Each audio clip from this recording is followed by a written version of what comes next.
Vous écoutez toujours Action en direct sur les ondes de Choc. Alors maintenant, on va recevoir Félix qui va venir nous parler aujourd'hui de la création du syndicat des travailleuses et travailleurs des milieux associatifs en éducation. Donc pour commencer, est-ce que tu peux te présenter? Je pense que tu travailles au cégep Édouard-Montpetit, c'est ça? Oui, c'est ça exactement. Je travaille pour l'AGSM. Je travaille pour l'AGSM, l'Association générale du collège. Puis moi, dans le fond, je travaille depuis bientôt 3 ans là. Puis c'est ça, je suis permanent et archiviste. Puis avant ça, j'ai travaillé dans le centre d'impression qui appartient à l'ASSO. Puis est-ce que tu peux nous expliquer c'est quoi la démarche du STT-MAE? Puis en quoi cette démarche-là est originale par rapport au CESOC, par exemple, qui va syndiquer plusieurs des milieux que vous souhaitez rejoindre? Oui. La démarche, c'était qu'on était quand même plusieurs membres des IWW à travailler dans ces milieux-là, des milieux un peu atypiques dans l'éducation, que ce soit pour travailler dans des assos étudiantes, travailler pour un syndicat de l'éducation, en café étudiant ou dans des coops scolaires. Donc, on s'est organisé ensemble sur cette base-là où on travaillait tous et toutes pour des boss qui étaient finalement des espèces de... C'était jamais clair, tu sais, la relation patron-employé pour beaucoup de gens parce que c'était des militantes souvent qui étaient nos patrons ou dans des cas de café étudiant, des fois le café est autogéré, même si l'asso subventionne, les employés sont laissés comme tout seuls de leur côté. Donc on a décidé de s'unir ensemble. La démarche est aussi différente, on va dire, d'un syndicat légaliste, de la façon dont on a fait ça, où, comme on fait chez les IWW, tout le monde devient membre sur une base volontaire. Dans le fond, il n'y aura pas d'unité d'accréditation locale. On se base sur la solidarité puis sur le rapport de force qu'on est capable de créer pour avoir des victoires face à nos boss. Ce serait pas mal ça, là. Puis c'est quoi votre modèle syndical? Ça va être quoi vos forces comme syndicat par rapport à d'autres types d'organisations, justement? Dans le fond, notre force, ça va être qu'on a quand même une mobilité, pas une mobilité, mais une facilité à réagir assez vite puis de mobiliser. Comme dans le fond, on a des membres des fois qui vont avoir des problèmes sur leur milieu de travail puis on est capable d'envoyer quelqu'un dans la semaine pour aller les aider, les soutenir puis faire du soutien aussi au jour le jour, que c'est par à travers des communications par téléphone ou courriel. Puis c'est qu'aussi, on va pas se limiter au cadre des lois. Dans le fond, des fois, il y a des employeurs qui font des manœuvres, croches, tout ça, puis un syndicat légal devrait attendre de déposer son grief, avoir la reconnaissance, la négociation ou aller en arbitrage, tout ça. On n'attendra pas qu'un arbitre nous donne raison. Si un boss fait du harcèlement envers de nos membres ou tout ça, on va débarquer puis on va leur dire qu'on tolérera pas ça puis on va prendre des moyens pour empêcher ça plutôt que d'attendre tout le long processus des griefs qui peuvent prendre des mois. Puis en fait, vous avez fait une sortie publique le mercredi 8 février pour annoncer un peu votre existence. Cette journée-là a consisté à quoi? Ça a consisté en plusieurs choses. D'abord, sur les milieux de travail, on annonçait publiquement à nos boss puis aux gens avec qui on travaille qui sont pas nécessairement membres, puis souvent les gens qui passent dans nos locaux qu'on était des membres du STT-MAE affiliés aux IWW. Donc, ça s'est tenu souvent par des annonces officielles aux boss, puis ensuite affichage de drapeaux du syndicat et d'affiches qui annonçaient que le lieu était syndiqué. Ensuite, il y a aussi eu une tournée de membres qui sont allés sur d'autres campus où on n'avait pas de contact pour aller faire de la mobilisation pour informer des travailleurs-travailleuses, justement, de ces milieux-là, assos, coop, café étudiants, de l'existence du syndicat.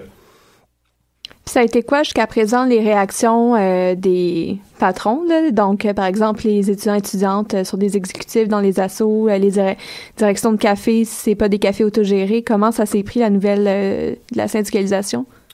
Les exécutifs qu'on a ont assez bien réagi. Il y a personne qui ont eu jusqu'à maintenant de gros backlash sur leur milieu de travail.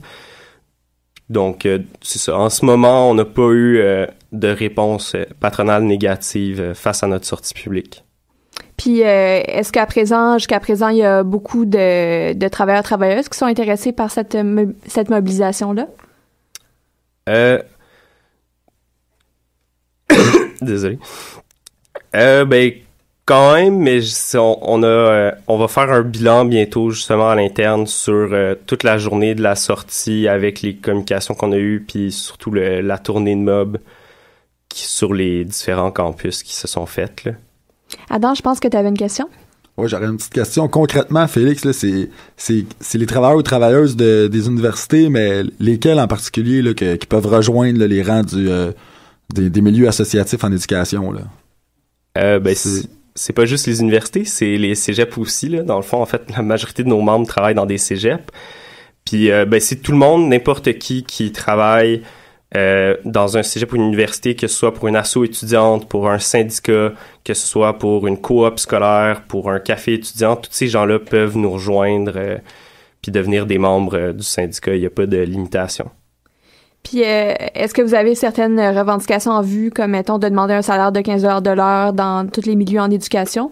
Oui, ben c'est ça. On s'est fixé un barème, puis on a pris la campagne de la section locale de Montréal du 15-5-7, donc minimum 15 $ de vacances, 15 $ de l'heure, 5 semaines de vacances par année, 7 jours de congé maladie par année.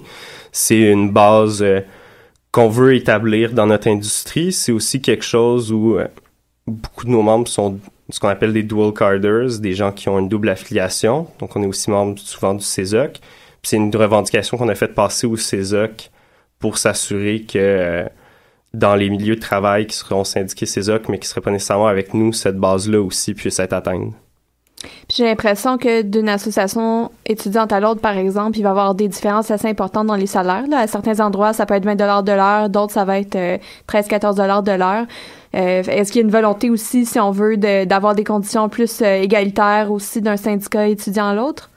Oui, c'est sûr que c'est quelque chose qu'on essaye aussi de faire. On essaye aussi de prendre en compte, des fois, on sait qu'il y a des assos avec des memberships plus bas ou des cotisations plus basses, puis ce qu'on essaie de faire, c'est que plutôt que de faire travailler des gens à 40 heures semaine à des salaires comme 13 $ de l'heure, on essaie de proposer qu'il y ait peut-être moins d'heures de travail, mais pour des meilleures conditions de travail, pour reconnaître justement qu'on ne fait pas travailler des gens à des conditions que nous, on considère comme étant inacceptables. Puis, ça serait quoi vos projets dans les prochains mois, puis vos perspectives de lutte? Nos projets, ça va être de continuer la mobilisation, de garder en contact. On va faire une soirée au Café Aquin la semaine. Je pense qu'il y a quelqu'un qui va pouvoir me compléter sur l'information de la date exacte. Qu'est-ce que tu avais à dire? Ben, le 23, en fait, en soirée, c'est si je me souviens bien ce qu'on avait voté, c'est un 5 à 7, mais on n'a pas encore sorti les trucs. C'est vraiment comme une espèce de soirée de bilan là, de ce qui s'est passé depuis le lancement public, tout ça. Puis on invite les gens largement à venir. Évidemment, les gens des milieux associatifs en éducation en particulier, mais aussi tout le monde qui peut être intéressé là, par ce qu'on fait. Parfait. Puis, est-ce que vous avez une page Facebook ou un site Internet où est-ce que les gens pourraient avoir plus d'informations ou suivre les prochaines activités? Oui, on a une page Facebook Syndicat des travailleurs des milieux associatifs en éducation. Parfait. Donc, merci beaucoup. On va assurément suivre ça. On va se laisser encore une fois pour une pause musicale avec 1949 de La Gâchette. Et ensuite, on va revenir avec une entrevue avec Éric qui a des choses à dire sur la campagne de maraudage dans le milieu de la santé. À tout à l'heure.